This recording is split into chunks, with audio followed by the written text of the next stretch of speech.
Hello viewers, welcome to Mathathon. Now for today's video, we'll be constructing a line segment of 9 centimeters. So we're going to copy the line segment that we have here, which is 9 centimeters. Alright, so the first thing we're going to do is we're going to draw a line longer than 9 centimeters.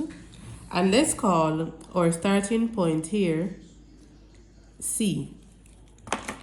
Then we're going to take our compass and we're going to open it to the width of 9 centimeters.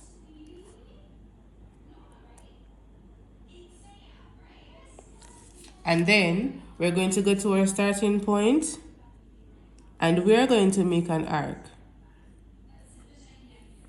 Now, this point here would now become our end point and we'll call it D. And we should now measure to see if we got our 9 centimeters, which we did. So we successfully constructed a line segment of 9 centimeters. So line segment AB would have been equal to line segment DC. Now I hope this video was helpful. Thank you for watching. Do remember to like, comment, share, and subscribe.